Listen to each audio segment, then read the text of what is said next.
جو x D G تھے FIA کے، نام لیے بغیر میں بتاتا ہوں، انہوں نے مجھے خود فون کر کے کہا کہ سر 7,500 اپلیکیشنز آپ کے خلاف پورے ملک سے آئی تھی FIA میں، تو میں نے ساری اکٹھی سٹیپل کر کے نا، اور آپ کی طرف سے جو بیان حلفیہ آپ نے بھیجا وہ اوپر لگا کے تو میں نے اس کو سائڈ پہ پھینک دیا. یہ اوقات ہے تمہاری اپلیکیشنز کی. یہ اوقات ہے تمہاری اپلیکیشنز کی. کیا بتانا چاہ رہا ہے کہ مجھے کوئی نہیں فرق پڑتا، میں گستاخی کے اوپر دوسری گستاخی کروں گا. میں نے خدا کی گستاخی کی ہے، میں نبی کی گستاخی کروں گا، پھر صحابہ کی، اولیاء کی، ائمہ کی، سب کے میں گستاخی کروں گا، کیونکہ DG FIA میرے ساتھ ہے. یہ دیکھیں بدماشی. تو FIA کو کیا کرنا چاہیے تھا کہ اتنی اپلیکیشنز آئی ہیں، آپ تفتیش کرتے، مجرم کو آپ پکڑتے. تو مجرم کو پکڑنے کے بجائے آپ فون کر کے اس کو کہہ رہے ہیں جناب علی ہم نے ساری سائڈ پہ کر دی ہیں. کتنا بڑا جرم ہے. اور یہ بدماشی اسی وجہ سے مرزا جلمی کر رہا ہے. کافی سارے دوست یہ سمجھتے تھے کہ اس کے پیچھے کوئی ہاتھ ہے جس کی وجہ سے دن بدن یہ گستاخیاں کر رہا ہے. پچھلے دنوں بارش میں ایک چچا جی نے CM صاحبہ کے بارے میں کچھ کہا تو اگلے دن وہ اٹھا لیے گئے، اور کچھ دن بعد مرزا نے وہی الفاظ امام ابو حنیفہ رحمۃ اللہ علیہ کے بارے میں کہے. کوئی فرق نہیں پڑا اس کو، نہ کسی ادارے کو کوئی فرق پڑا، نہ کسی ادارے نے اسے جا کے پوچھا، بلکہ ادارے اس کی پشت پناہی کر رہے ہیں. تو یہ بڑا خطرناک کھیل کھیل رہے ہیں. نبی صلی اللہ تعالیٰ علیہ وآلہ وسلم کے گستاخ کو آپ سپورٹ کر رہے ہیں، اور وہ لوگ اینکرز جو اس کو سپورٹ کر رہے ہیں وہ گستاخی میں شامل ہیں، اس کو بدماش بنا رہے ہیں، دن بدن یہ گستاخیاں کر رہا ہے. تو اب اگر اس کو چھوڑا گیا، اس کا مطلب یہ ہے کہ ادارے اس کے پیچھے ہیں اور ہماری اپلیکیشنز کی کوئی اوقات نہیں ہے. پھر دوسرا راستہ کیا ہوتا ہے لوگوں کے پاس؟ لوگوں نے پہلا راستہ یہی اپنایا کہ جناب علی قانون کا دروازہ کھٹکھٹائیں کہ دیکھیں یہ گستاخیاں کر رہا ہے، اور ادارے اس مجرم کو کہہ رہے ہیں کہ جناب ہم نے آپ کو کلین چٹ دے دی ہے. تو کیا میسج دے رہے ہیں کہ جناب علی جو کچھ بھی کریں ہم اس کو کلین چٹ دے رہے ہیں. پھر وہی واقعہ ہوگا جو سلمان تاثیر کے ساتھ ہوا. ہم نہیں چاہتے کہ ایسا ہو، لیکن اس کے پہلے مجرم یہ ادارے ہیں. اور بدماشی کیسے کر رہا ہے یہ بھی ذرا آپ دیکھ لیں. ان کی نوکری یہاں سے فارغ ہوں گی نا، اور ان کی ضمانتیں کراتے پھریں گے اور ڈھونڈتے. پہلے تو ضمانت تک تو بات نہیں جانی، پہلے تو یہ سارے بنیں گے مسنگ پرسن. اس طرح کے لوگ جو ہے نا وہ مسنگ پرسن بنتے ہیں. پھر بعد میں چیختے ہیں کہ جی ہم نے کیا کیا تھا.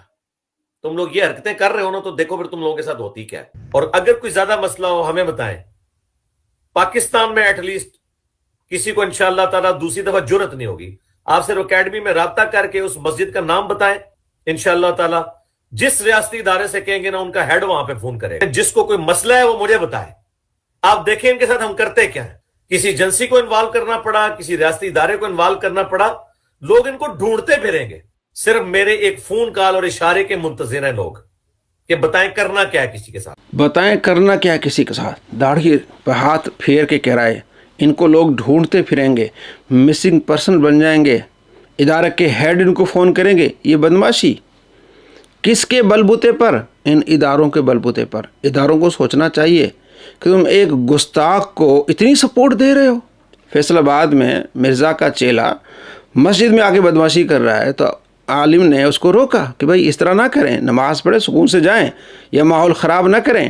تو اس بنا پر یہ دھمکیاں دے رہا ہے علماء کو، یہ مسنگ پرسن ہو جائیں گے، ادارے کے ہیڈ ان کو فون کریں گے. میری ایک کال کے منتظر ہیں لوگ کہ بتائیں کرنا کیا ہے. تو یہ بدماشی، یہ رہزنی کس بات کی ہے؟ یہ گستاخیاں کس بات کی ہیں؟ اداروں کو سوچنا چاہیے. اور ابھی بھی ایسا چل رہا ہے. اسلامی نظریاتی کونسل کے پاس کیس گیا اور انہوں نے کہا کہ یہ گستاخ ہے، اس نے قرآن کی توہین کی ہے. 295C تو اس پر لگے گی. اس پر ایک اور دفعہ لگنی چاہیے کہ اس نے قرآن کی گستاخی کی ہے، کہ قرآن کے بارے میں کہا ہے کہ مجھے قرآن اجازت دیتا ہے کہ میں ایسی کرسچن لڑکی سے شادی کروں جو گستاخی کر رہی ہے. قرآن میں تو ایسا ہے نہیں. تو قرآن پر اس نے تہمت باندھی، جھوٹ باندھا. اور اسلامی نظریاتی کونسل والوں نے یہ بھی لکھا کہ جناب علی جو افسر آیا، سرکاری افسر، وہ جانبدار ہے، وہ مدعی کی کوئی دلیل نہیں لایا. مدعی نے جتنے دلائل پیش کیے، فتویٰ جات پیش کیے، کوئی فتویٰ مدعی کا نہیں لایا. مرزا کے حق میں جو فتوے آئے وہ لے کے آ گیا اور پوری جانبداری اس نے دکھائی. آج بھی مرزا کے پیچھے یہ FIA اور دیگر ایسے عناصر کھڑے ہیں. ہم نہیں کہے کہ سارے کھڑے ہیں، ہاں وہ عناصر کھڑے ہیں جو قادیانی ہیں، کیونکہ قادیانی اس کو سپورٹ کر رہے ہیں اور ملک میں ایک بد امنی پھیلانے کی پوری کوشش کر رہے ہیں۔ تو ہمیں چاہیے کہ ایسے لوگوں کو پکڑنا چاہیے اور ایسوں کو کیفر کردار تک پہنچانا چاہیے۔ تو اس ڈی جی کا کیا کردار ہوگا جس نے 7,000 سے زائد اپلیکیشنز وہ سائڈ پہ کر دیں؟ کیوں سائڈ پہ کی؟ گستاخی نہیں کی اس نے خدا تبارک و تعالیٰ کی؟ کیا اس نے اماموں کی گستاخی نہیں کی؟ کیا نبی صلی اللہ تعالیٰ علیہ وآلہ وسلم کو اس نے چھوکرا نہیں کہا؟ کیا نبی صلی اللہ تعالیٰ علیہ وآلہ وسلم کی نماز کی گستاخی نہیں کی؟ فضول نہیں کہا، اس کو فالتو نہیں کہا؟ تو یہ چیزیں وہ برداشت کرے گا جو قادیانی ہوگا۔ اس لیے ایف آئی اے میں جو قادیانی ہیں ان پر نظر رکھیں، اور اس نے بتایا ہے کہ افسر ہیں قادیانی، یہ ذرا دیکھ لیں۔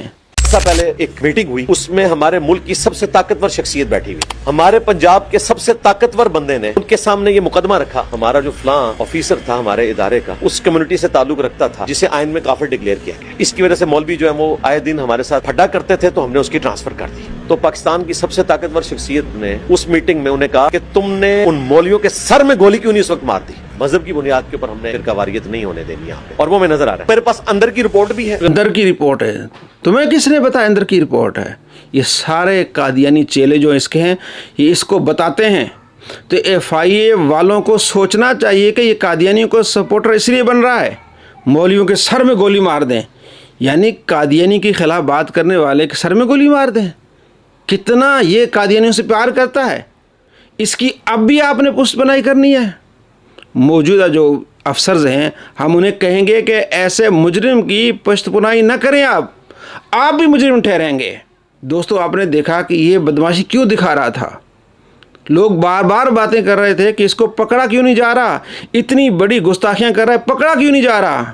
وجہ یہ تھی قادیانی اس کو سپورٹ کر رہے ہیں، اور ایسے لوگ سپورٹ کر رہے ہیں جو امن خراب کرنا چاہتے ہیں پاکستان کا۔